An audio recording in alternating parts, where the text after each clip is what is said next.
Pilipinas, isang bansang kilala sa kagandahan ng kalikasan, ay nakakaranas din ng mga hamon ng mga kalamidad, lalo na ang mga bagyo. Ngayon, sama-sama nating tuklasin ang kahalagahan ng paghahanda sa sakuna at kung paano tayo magiging ligtas sa panahon ng mga kalamidad. Magandang araw sa inyong lahat. Kami ang inyong mga gabay sa paglalakbay tungo sa kaalaman at kahandaan. Ako si Patricia May Asiel at ang mga kasamahan ko ay sila. Ako si Gwen at palawanag ko ang mga dahilan kung bakit madalas tamaan ng bagyo ang ating bansa. Ako si Alex at tatalakayin natin ang mga epekto ng mga bagyo sa ating mga komunidad. At ako naman si Faizal, tatalakayin ko ang epekto ng malakas na ulan dulot ng bagyo sa mga kabundukan. Ako si Hilary Nagduha at pag-uusapan natin ang mga hakbang sa dapat gawin bago pa man dumating ang bagyo. Ako si Yasaga Jalien at ibabahagi ko sa inyo ang mga dapat gawin sa panahon ng bagyo. Ako si Aliyah at tutulong ako sa pagbigay ng mga hakbang sa pagbawi pagkatapos ng sakuna. Ako si Alray Pashini ng S. Chabaran at sama-sama tayong matututo kung paano tayo magiging ligtas at handa sa anumang kalamidad. Bakit laging nakakaranas ng bagyo ang Pilipinas? Ang Pilipinas ay madalas tamaan ng mga bagyo dahil sa lokasyon nito sa karagatang Pasipiko at sa hangganan ng tropikal at subtropikal na klima. Ang mga bagyo ay nabubuo sa mga karagatang may mainit na temperatura. Kapag nagkaroon ng sirkulasyon ng hangin, patuloy itong lumalakas hanggang maging ganap na bagyo. Ang mga lugar sa Pilipinas na madalas tamaan ng bagyo ay Hilagang Luzon at Silangang Visayas. Dahil dito, kailangan natin laging handa sa pagharap ng panganib ng mga ito. Kapag tumama ang bagyo, nagdudulot ito ng malakas na ulan at nagre-resulta sa pagbaha. Ang sobrang tubig ay bumabara ng draining system na nagiging sanhi sa pag-apaw ng mga kalsada at mga tahanan.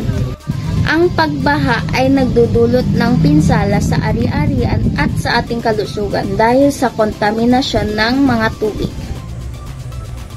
Sa kabundukan, ang malakas na ulan ay nagdudulot ng pagbuho ng lupa. Ang pagbuho na ito ay sumisira sa mga bahay, nagbabara ng kalsada at nagdudulot ng malaking pinsala sa infrastruktura. Maaari rin itong magdulot ng pagkamatay at pagkawala ng mga ari-arian. Narito ang ilang mga hakbang na dapat gawin bago pa man dumating ang bagyo. Una, magkaroon ng emergency kit na naglalaman ng pagkain, tubig, gamot, flashlight, baterya at mga mahalagang dokumento. Pangalawa, isecure ang mga gamit sa bahay at tiyaking matibay ang mga bubong, bintana at pinto. Linisin ang mga kanal para maiwasan ang pagbaha. Pangatlo, siguraduhing alam ng bawat miyembro ng pamilya ang evacuation plan at mga ligtas na lugar. Pang-apat, makinig sa balita at sundan ang mga ulat ng panahon at mga babala mula sa mga lokal na otoridad. Narito ang mga dapat gawin tuwing may bagyo. Isa, manatili sa loob ng bahay at iwasan lumabas maliban na lang kung kinakailangan. Pangalawa, patuloy na sundan ang mga balita at update mula sa otoridad para sa impormasyon tungkol sa bagyo. Tatlo, lumayo sa mga lugar na may baha o mga lugar na maaari magkaroon ng pagluho ng lupa. Pang-apat, patayin ang mga pangunahing switch ng kuryente kung may posibilidad na magbaha sa loob ng bahay. Pagkatapos ng bagyo, mahalaga na tulungan natin ang ating mga komunidad na makabangon. Patuloy na sundan ang balita at update ng mga otoridad. Iwasan ang mga lugar na binabaha at mga lugar na may posibleng pagguho ng lupa. Magbigay ng tulong sa mga nangangailangan lalo na sa mga naapektuhan ng sakuna. Ang Pilipinas ay isang bansang matatag kahit na nakaharap tayo sa mga kalamidad. Kaya nating bumangon muli ang pagiging handa ay susi sa pagtatagumpay ng mga hamon.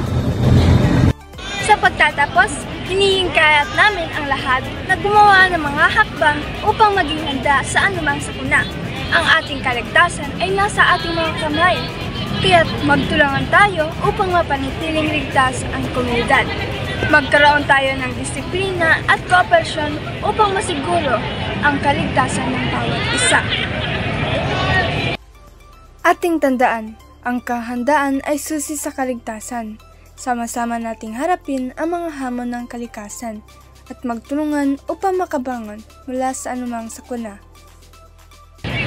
Muli, maraming salamat po at ingat po tayong lahat.